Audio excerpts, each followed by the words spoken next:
Topics for critical reflection. Pedagogy and how the teacher connects with practices in the classroom needs to be thought about in terms of the topics which are actually being considered. And this leads to a number of questions. What is important is that we're thinking about the autonomy that we're giving to children, the sense of empowerment that children get from being in the classroom. And we have to consider also the wider picture, because there's also the empowerment that we're giving whole families in relation to what we do as teachers. So we go beyond questions like, well, who is not listening or paying attention in the classroom, and why? And we're thinking about what strategies might change that, perhaps even the physical environment. So there are a number of questions that we need to consider, and I've listed some and I'd like to share them with you. The questions relate to culture and communities as well as the individual practitioner, and so they're banded into certain sections. There are a number of questions I put down. Let's just go through them. The first one, was this activity successful? Why or why not? That's a very basic question. It's a good starting point for the teacher. The second question, if we do this again, what can I do differently to help you learn more? This phrases the teacher's reflection from the student's perspective rather than their own perspective.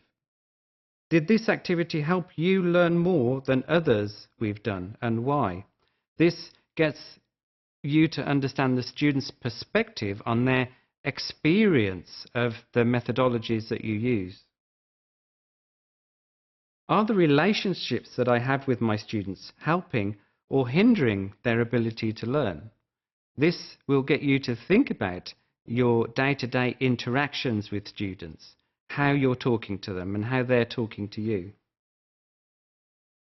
Could the problems I have in my classroom be solved by pre-teaching my expectations or developing rules and procedures?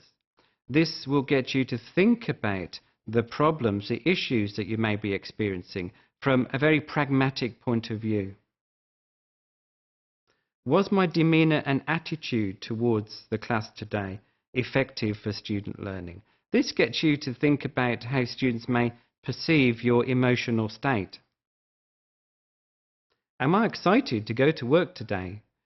Students will know if you're not happy in the classroom, and therefore what you need to do is be sure that you are enjoying what you're actually doing. Are my students excited to come to my class today? This is connected to your attitude and whether you're excited about being in the classroom. What choices have I given my students lately? Remember, students are there to learn, but they also have a potential to be empowered by what is taking place. Can I explain at least something about each of my students' personal lives? This gives you a focus on the individual student and maybe their interests and needs as learners. Does my assessment accurately reflect student learning? It's all too easy to use checklists and to put ticks in boxes without really thinking how much the student has learnt. Do my assessments really reflect learning or merely task completion or even memorisation skills? This sort of question will get you thinking about the higher order learning of the students. Why did I really choose this particular lesson to cover a certain objective? There could have been many others. This will get you to think about the different approaches that you can take. What evidence do I have that my students are learning? There can be more evidence than just assessments. There could be feedback or your observation of what students are doing. What new strategies have I tried lately that might benefit a student? This is a good question because it will get you thinking about expanding your skills and trying out new techniques. In what ways am I challenging students who are clearly being successful in my classroom? Very often teachers tend to teach to the middle and the people at the extreme ends, the lower end and the top end, get missed. Those at the top end get missed most of all. What are you doing to challenge them? What do I do when students aren't learning in my classroom? How do you react to that? What do you do? Which students benefited from a particular activity? It's worth knowing what worked well and why it worked well. Which students did not benefit from an activity? Of course, if something goes horribly wrong, this may be an opportunity to change your approach, or it may be just understanding that an activity didn't match with those particular students. In what areas can I still improve? This is a good question to think about in terms of your reflection, because it will take you into that cycle of constant renewal. What's stopping me from improving in these areas? What are the barriers?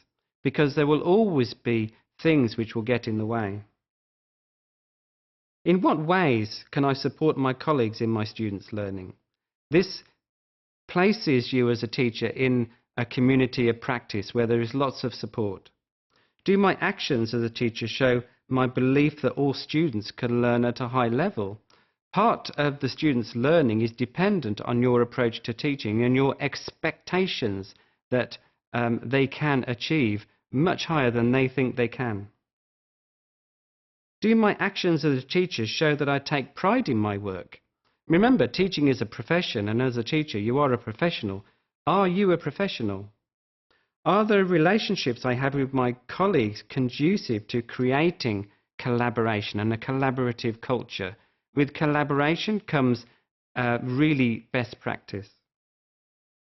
Are the relationships I have with students' parents conducive to learning? Remember, teaching is not just about kids in the classroom, but it's also about whole families. What new ideas have I tried in the classroom? Don't stick to old patterns. If you're using this question, then it is really challenging you to extend your repertoire. What have I done lately to relieve stress and to focus on my own health? Teaching is a very stressful profession, and what you must do is always check that you are in tip-top condition to be able to teach in the classroom. And finally, what things am I currently doing that you could, reasonably do with more priority? And how much time have you spent with friends and family? Health is important, and you must look after your health as a reflective practitioner. This is how you will stay in the profession for a long time.